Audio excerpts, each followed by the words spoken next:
Welcome to New Mexico Black Rifle Operators Union. I'm your host, Sean. I've been binging on 80s movies this entire weekend, I guess, because I've was thinking about the cool, iconic guns that I remember seeing in the 80s and 90s. Let's start with the first one, the Beretta 92. If you didn't watch Lethal Weapon or Die Hard or any cop movie from the 80s, you would have seen the Beretta 92. It was everywhere. It was the it gun of the 80s. And that's how it kind of became synonymous with military use. It replaced the 1911. It was popular everywhere. You could see it everywhere. It wasn't the Glock pistol. The Glock pistol didn't start taking off, honestly.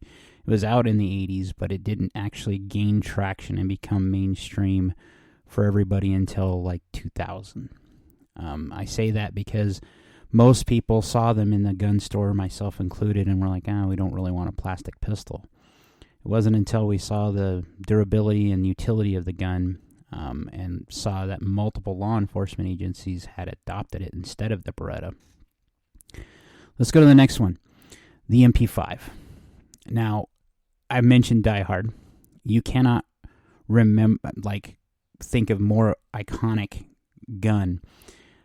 Specifically when he says, leaves the message with the dead guy on the chair, and he says, now I have a machine gun.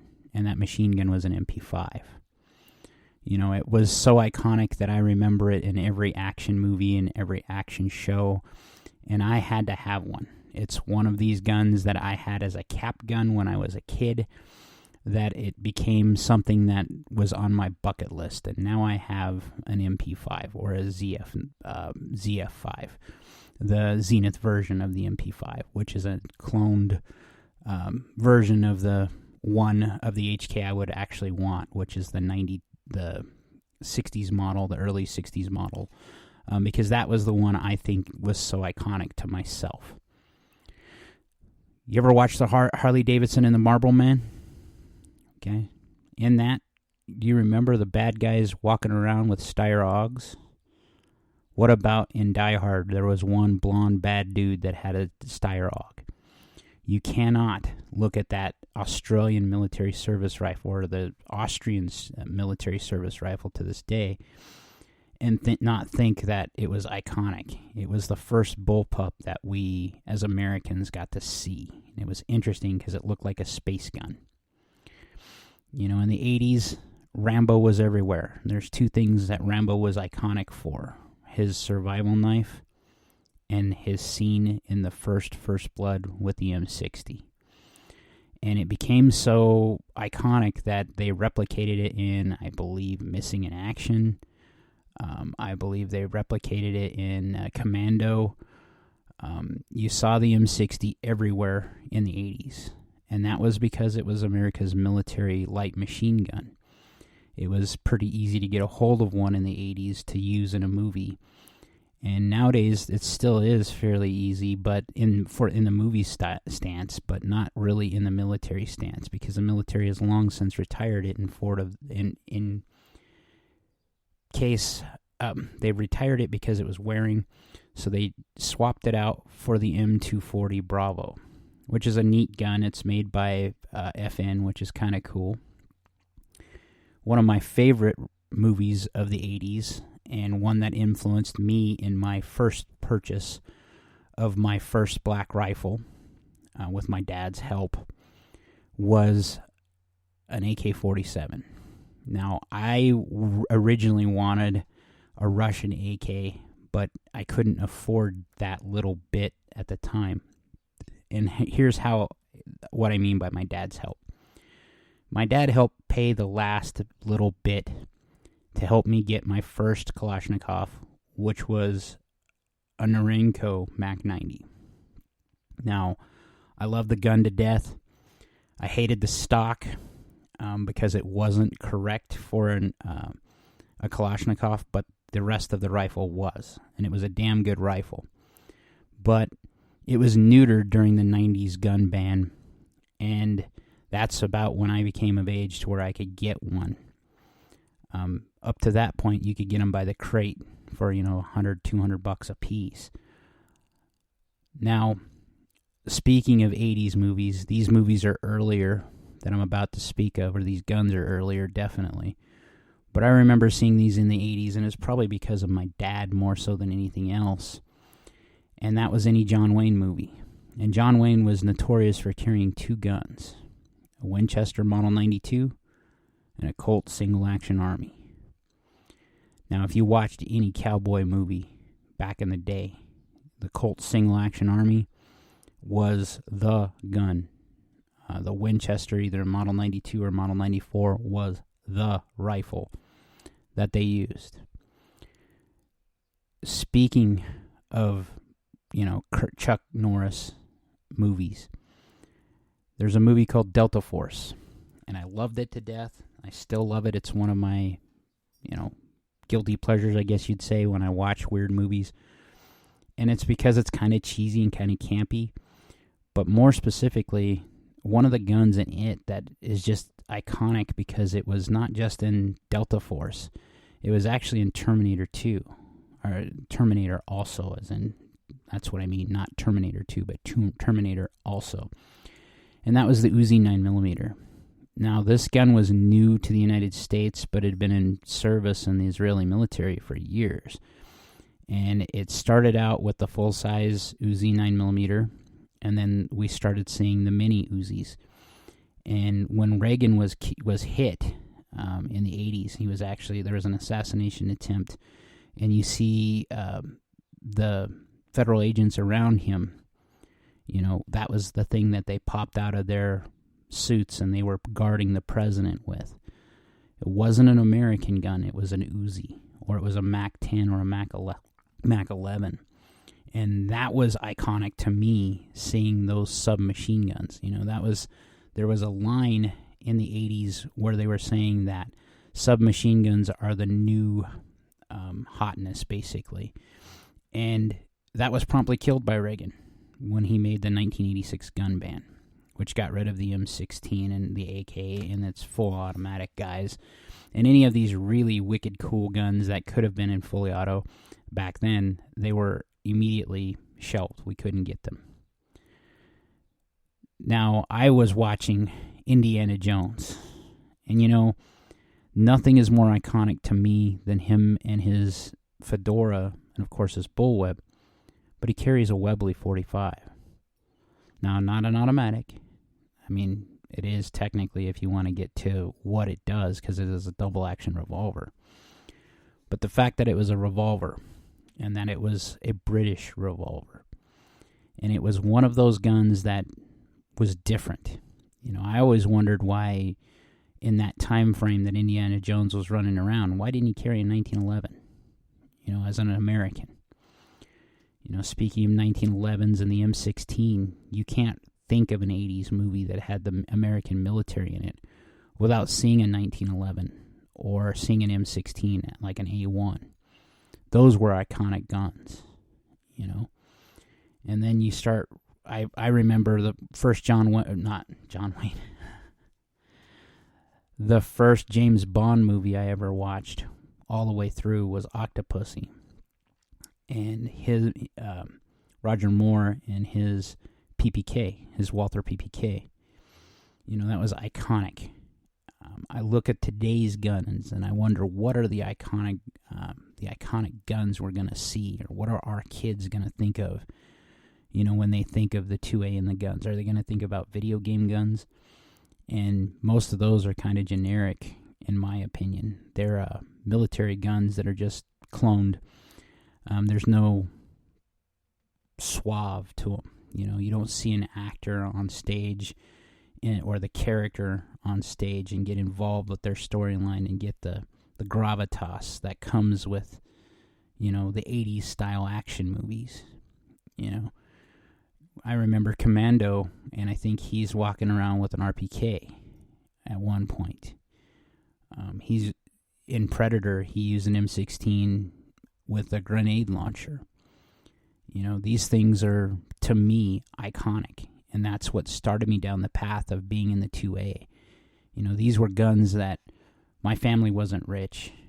We couldn't afford, but we collected firearms, and we collected a lot of military surplus guns because they were fairly inexpensive to buy, and they served the purpose. I've dropped deer with a K98 Mauser.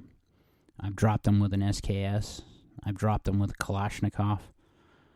I've dropped, it's just that iconic piece of Americana or American history that I graft to these guns, even though they're not all American. Red Dawn, the American patriot facing down a foe that was 10 times its strength with their own weapon. I mentioned in the last podcast, or a couple podcasts ago, about June 6th, about having that, the balls, so to speak, to go out and fight for what we as Americans think is right. And as I watched the gay pride flag being hoisted on the White House and all the controversy around it, I wonder if we're getting to that stage where there's enough people now that are just tired of it. They're sick of being beaten to death with idolatry that we don't like. Iconography. Icons that we don't like. It's not that I'm anti-gay. I'm just tired of seeing it everywhere. To me, that fight for civil rights is over. They can get married. They can do all kinds of stuff now. There's no right that a gay person or a lesbian person can't actually have in the American world now, in the Western world. So why is this movement still going? I see that there are some bigoted people, but I see more often than not that this is a non-issue, and it's only being made an issue by the left because it's the last grasp of hope they have to grab onto power and get some sort of following, because the American government has lost its teeth. We don't believe it anymore. There's a lot of us that are feeling this now. A lot of us have done it in the past. We're shedding that dogma of being married to the American government, being statist, being a pure patriot. But I think there's still a lot of pure patriots out there. And I don't mean that they're married to the American government. They're married to the American ideal. That if with your own hard work and sweat, you can make a difference and you can make your way through the universe. That's what has always been key to the American identity. And to see that being whittled away now in favor of woke ideology is the best way I could put it. The best way I could put the American idea is do unto others as they would do unto you. And we're seeing this now that that's not enough. You have to drink from the water fountain of this woke ideology or you're a bigot. It goes without saying that most Americans that have studied history, like myself, when you mention that we're a Nazi now because we don't agree with you, you're basically calling us one of the biggest racial terms possible, one of the worst slang terms possible to a lot of us, because we know what the Nazis did, and that's not what we would ever do. We are not lining up people for genocide, despite what the left likes to say. When we fight for kids, we're trying to say, let them be kids for a while before they start down that road of self-discovery. Let them be innocent. Why is it that we're having this discussion nowadays about kids going to drag shows, when if you've ever been to one, do you really think that a kid should be there? And a better question is, why do they want that audience? And the simple answer is, if they're not having kids, They got to make kids conform to their ideology. You know, it's sad to see in the news that we're seeing so many things pop off on this, and there's little to nothing we can do because culture's been subverted. Hollywood's been taken over. When's the last great movie you saw? I mean, for me, I love John Wick, but John Wick 4 was not John Wick 2. And John Wick 3 was not John Wick 2. And John Wick 1 was damn good, but I still like John Wick 2 better. You know, I would say the last great movie that made me want to go see it in theaters was Top Gun. You know, I went to see John Wick in theaters, John Wick 4. But after seeing it, I'm not, you know, I'll buy the movie because it will add to my collection. I have all 3 John Wicks already. But it's not something that it's high on my list that I have to have right now. You know, watching all the Indiana Jones back to back to back on Pluto TV because they're free was cool, you know. But is the Kingdom of the Crystal Skull really an Indiana Jones movie? I mean, you're seeing Indy get old. There's a new one that comes out soon. It's not in theaters, at least in my hometown yet. And I'm kind of torn whether I'd go see it or not. More so because I don't know that I want to back what's happening in Hollywood. Because Hollywood seems to be increasingly anti-me. And I have a problem with paying people for hating me. And that's where we're at in this world. You know, that's why these boycotts are actually biting and taking effect, is because people are feeling the same way I am. We're seeing a 2-tier justice system that doesn't make sense in the United States. You know, criminally charged people, or criminally people that are guilty of crimes, they have the evidence for it, aren't being held accountable for it. And a lot of people will say, well, that's just bull crap, you know. Well, is it? You know, Hillary Clinton did basically the same thing Trump's done with her email crap. How come she was not rotting in prison or facing indictments, period? And Trump's facing his, 6th, I think, now? Because he had some documents, and the president, last time I could tell, and again, I'm not a fan of the Orange Man, so don't get me wrong here. It just seems like he's being persecuted. You know, the president can declassify documents. That's fact. He doesn't have to go through a process. But the vice president can't. So how is it that Biden had documents as the VP, and he's not facing the same indictments that Trump is? You know, the FBI has been weaponized. I got to interview Brad on one of the earlier podcasts that I put out for New Mexico Black Rifle Operators Union. And it makes me think about those ground-pounding grunts in the FBI, and they have to see this at their leadership level by now. And that's why more and more are coming forward as whistleblowers. But are they really necessary now? I mean, couldn't local law enforcement do the same things that the FBI did, especially if those resources were given to them? And I think that's the right answer nowadays. Same thing with the ATF. You know, the ATF has been weaponized against the United States citizen for years. And now, more recently, starting with Trump, they started using executive fiat to make things illegal. And what's funny is the ATF was highlighted in a Washington Post, I believe it is, article that was saying that less than 2% of the American populace, or less than 1%, complied with this newest edict from the ATF. You know, stay quiet. Don't tell anybody. This is how you win, honestly. This is how the hippies won with cannabis. This is how society changes, is when we make the government irrelevant in those ways. And it's sad that we have to say that because, you know, being a fan of John Wick, Winston always says, we're a society of rules.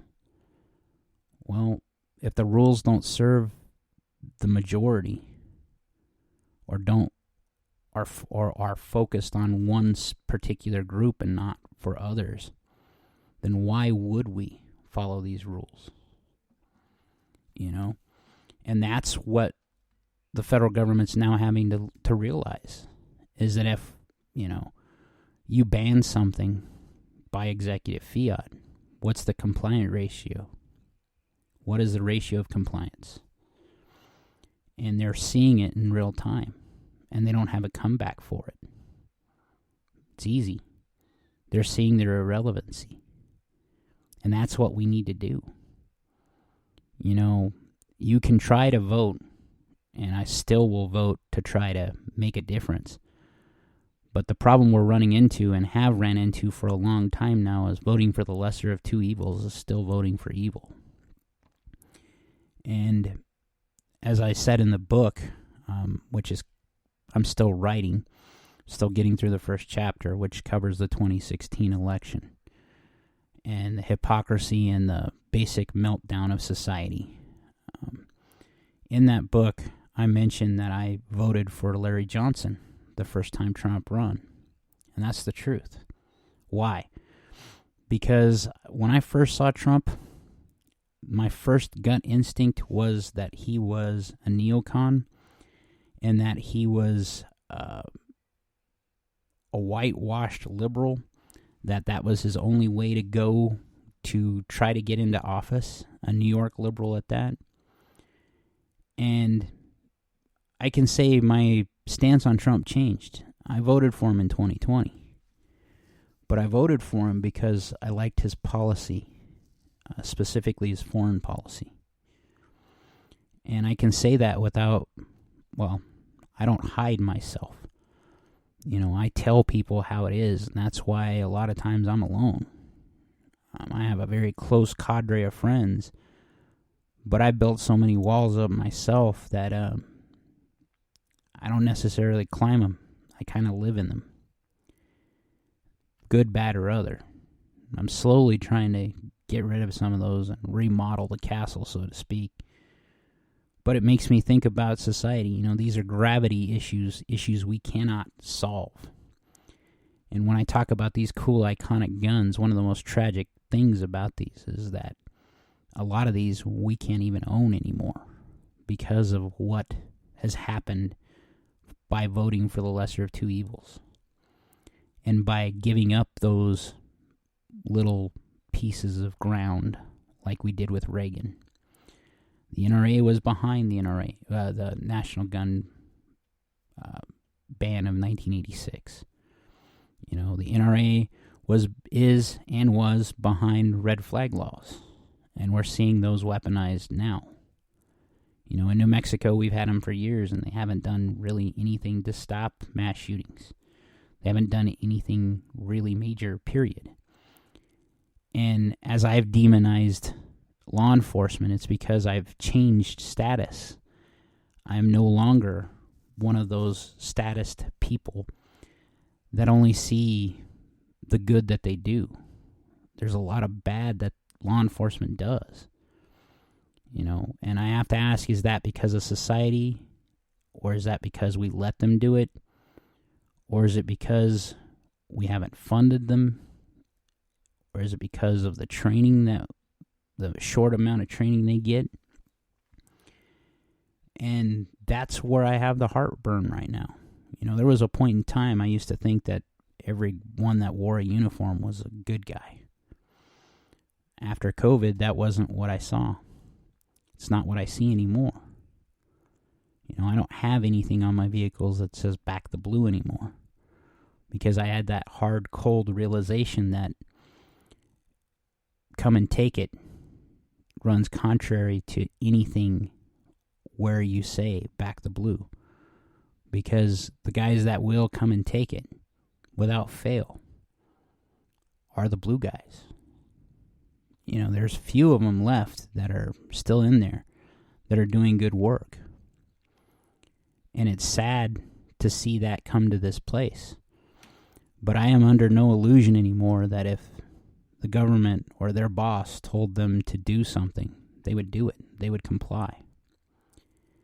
And that puts us dangerously close to what happened in 1939 and 1938 in Europe, where the average citizen becomes the enemy if they don't agree with the state. And a lot of us are starting to feel that way, if we haven't already been that way. One of my listeners, I know he's a very good listener. He's inspiring to me, and he's, I'm down another 1.5 pounds now, Dan. Just trying to do what's right, trying to work out, trying to watch my diet. He has long since been anti-establishment, and I wondered why that was. Each one of us has our own individual things that finally pushed us down that way. For me, it was, without a doubt, had to be COVID, to see it in stunning, livid color. Seeing state PD come here and shut down businesses. I've talked about this over and over and over. Being locked down to where we weren't even allowed to go outside, or not supposed to, unless it was essential. A lot of us didn't listen. And a lot of us started thinking about everything else. One of the things I did, which was kind of interesting, is I reconnected with faith. And I don't want to pound people over the head with faith, but in 3 years, one of my biggest hurdles I ever had was going to the building. That barrier was removed during COVID. When churches weren't allowed to open, they started doing online services. So I became an online parishioner of Hills Church in Farmington, New Mexico.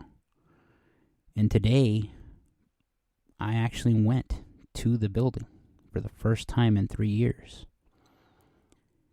We cross those boundaries that we want to, or that we force ourselves to, because we're facing fear. I can tell you that faith has been a walk that's different for me.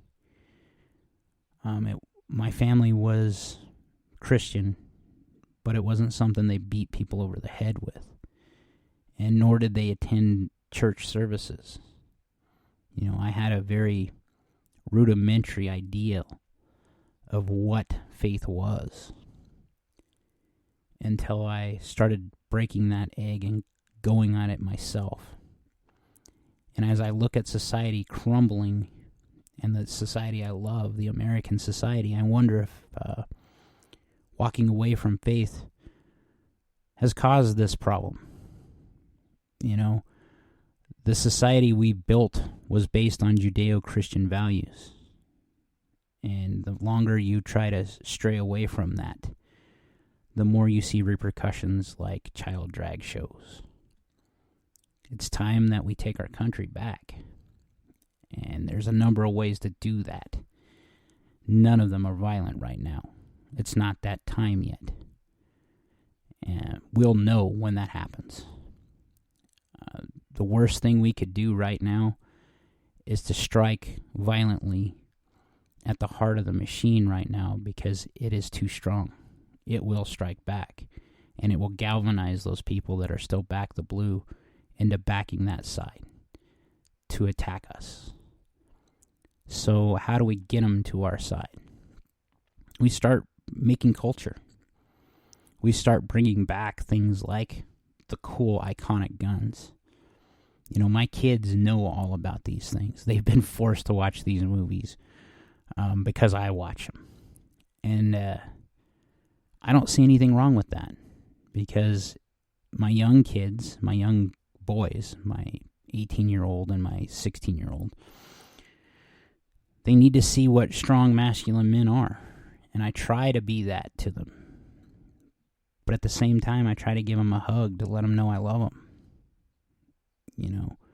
My daughter and I, as much as she has me wrapped around her little finger, we don't always see eye to eye. And a lot of times I blow up. I catch myself becoming my mother. And that terrifies me, because I'm better than that.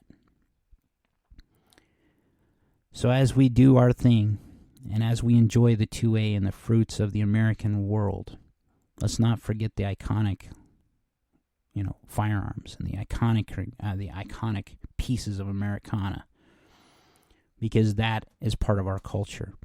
Let's bring them back. Like, share, subscribe, be great.